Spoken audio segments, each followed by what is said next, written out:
The next subject of Romanticism is the exotic erotic. And I wanted to show you Unger's Grand Odalisque to discuss this idea. I've already said a bit about this, but I wanted to expand a little bit further. First off, you see me with the painting in the Louvre. So, like most nude paintings, these are usually shown. They are usually more intimate paintings, as we say. They're not very large scale. They tend to be much smaller or more what we say intimate in size because of the subject matter, right, that's being explored. And the next thing I wanted to really mention is what is an odalisque?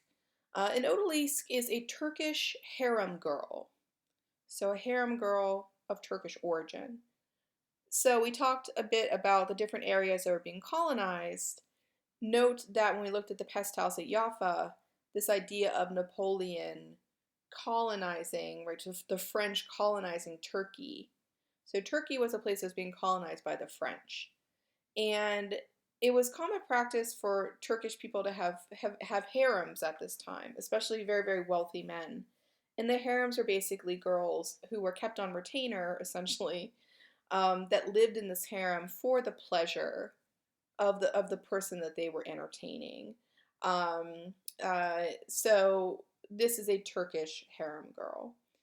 Now, I mentioned before that she certainly does not look Turkish, and that in the Romantic time period, this was a way of showing a nude without having to show, this idea of a French woman being on display.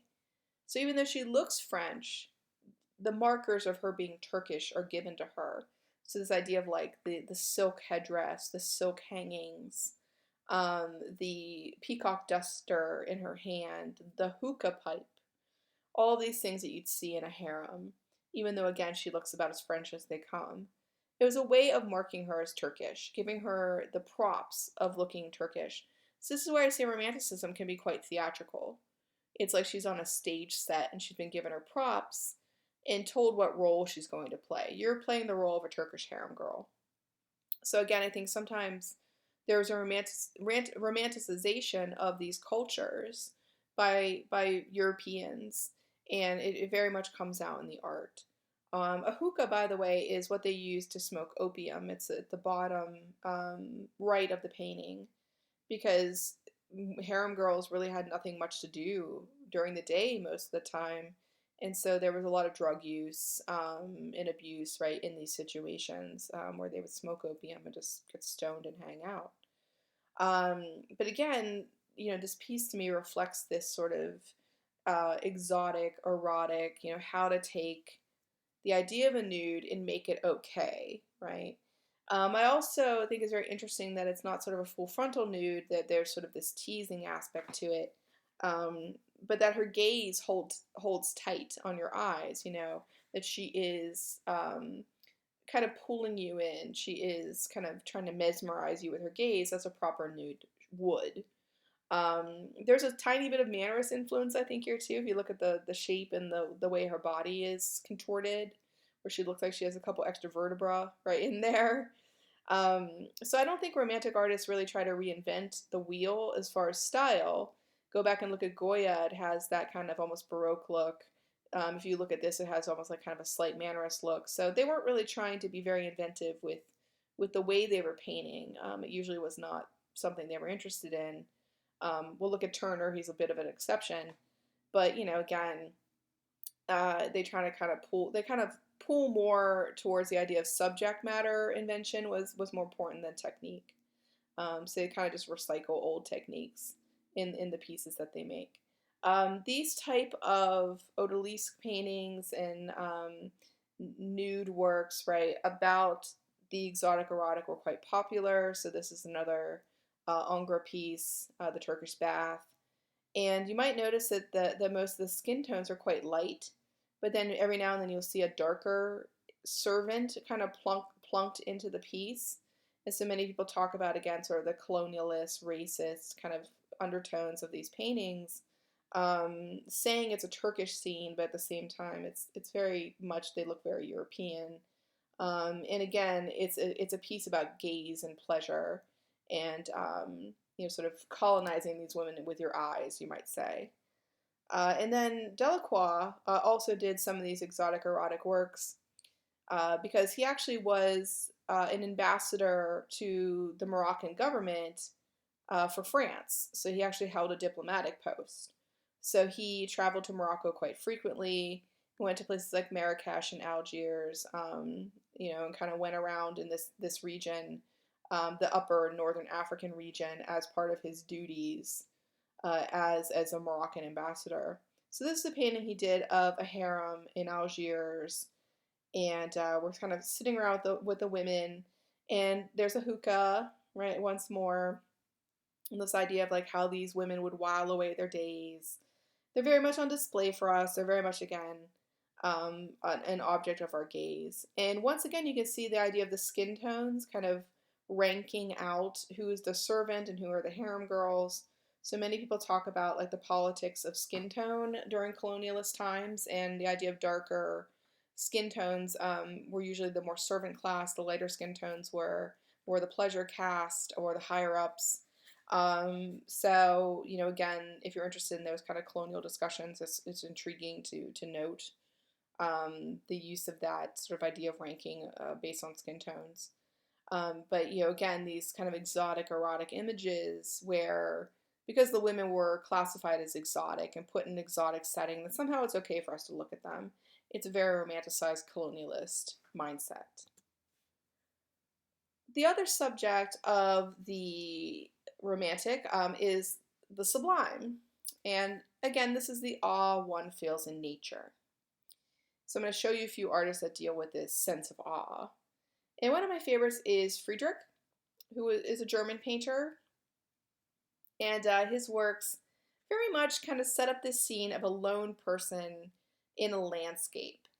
So here in Monk by the Sea, I love this idea of this tiny, tiny individual monk set against this seascape.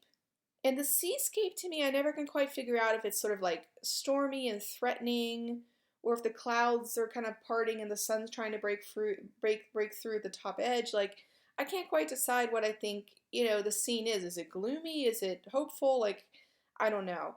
But the idea that, like, with the monk is sort of alone, and we're left to contemplate, what is he contemplating? What kind of sublime experience is he having? Is he having an epiphany? Is he having, this inspiration through nature? So we're kind of left to wonder about what kind of experience he's having, as he's kind of our portal right into the painting. He's the way we are experience the painting. The painting itself is quite simple if you really look at it, but again, I think it raises these questions in your mind right through the setting, through the use of the monk. And the idea that it's a monk, it kind of like brings in a slight religious edge. But if you know this time period, the Romantic time period, most of these thinkers who are dealing with the sublime were what we call pantheists. They believed very strongly that nature was God and God was nature. So they called it pantheism. Pan means all, theistic means like religion gods, so when we talk about pantheism, we talk about it's like it's all the gods.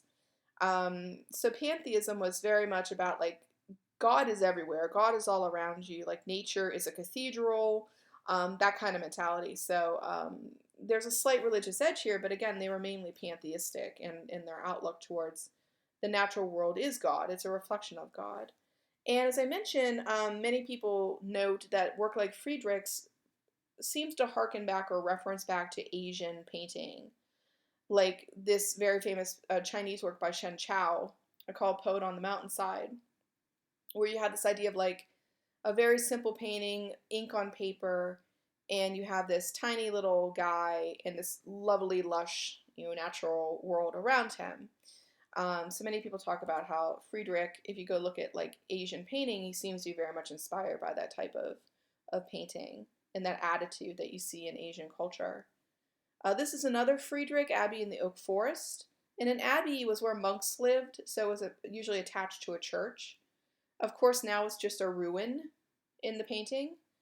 And I love the atmospherics of this piece. Again, it's so odd and bizarre, and It's should I be afraid? Should I be enlightened? Like, I'm not really quite sure what I think's going on here. And you see the monks kind of walking through the entrance of the church where the cross is still in the background, the graveyard littered out in front of them. And I think there's this sense of sublimity about, like, where do our journeys go? Where do they end? They all end in death.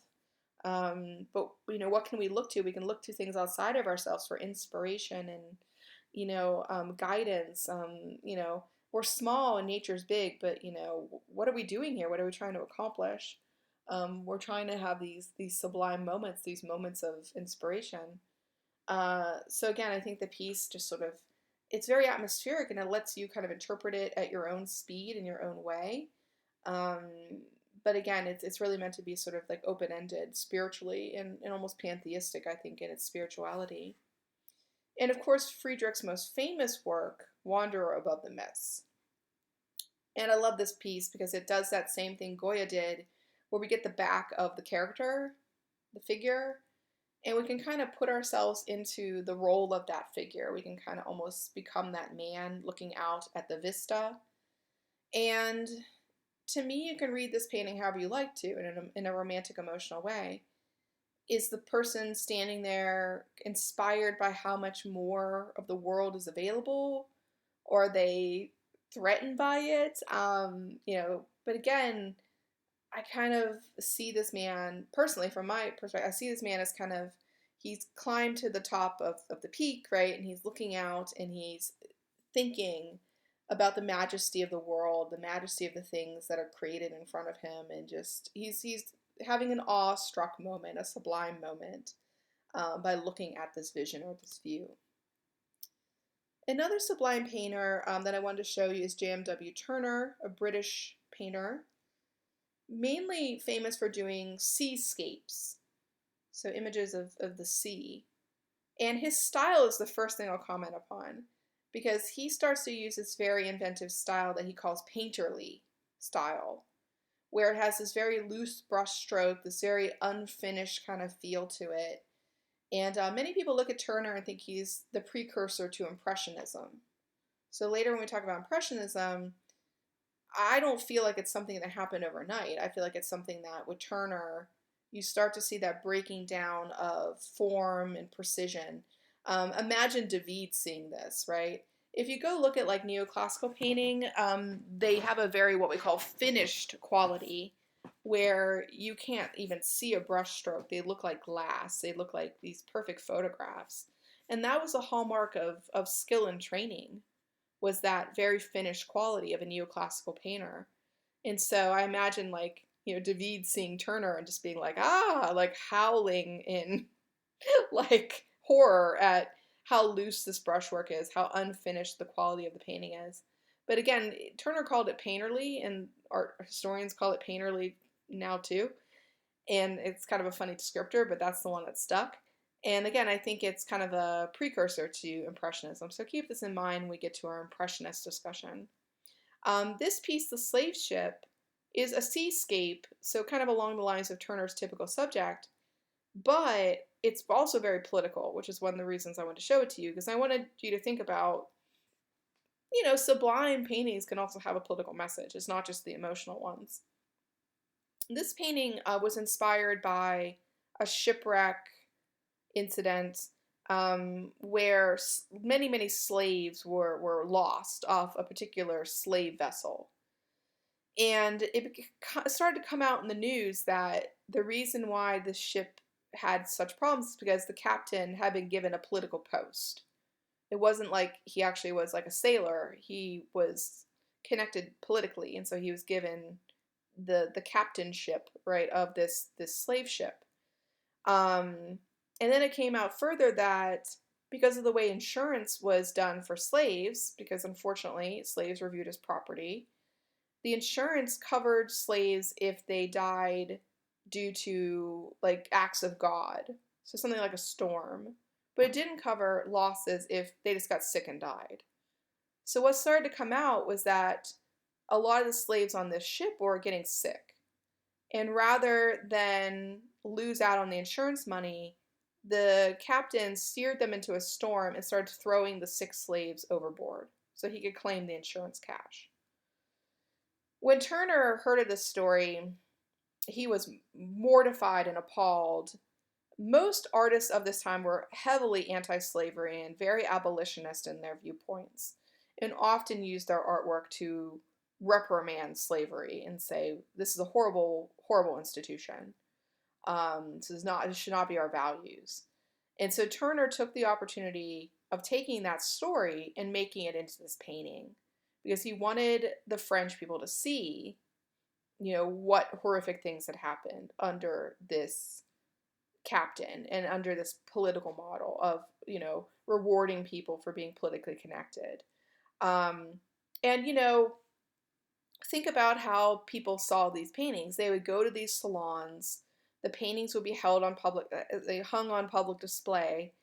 And that was the way that they kind of spent their social time, is they'd go to the salon and they'd look at these paintings. So just like today where we might go see a movie, they'd go out and see these paintings. So it was a very good way of trying to get a political message across to your viewer to say, this is, something I find quite horrifying. So Turner used the painting to say, look at what's going on, look at what happened. And so, on the surface, it looks like a very romantic seascape, sublime painting, but it holds so much more. And if you look at the bottom right, you can see the details of the legs coming out of the water with the shackles still attached. And again, I gave you a bigger blow up on the right, so you could look at the detail of the painting. So Turner was trying to kind of think about how to use his paintings in a very, very political fashion, even though they were sublime in nature.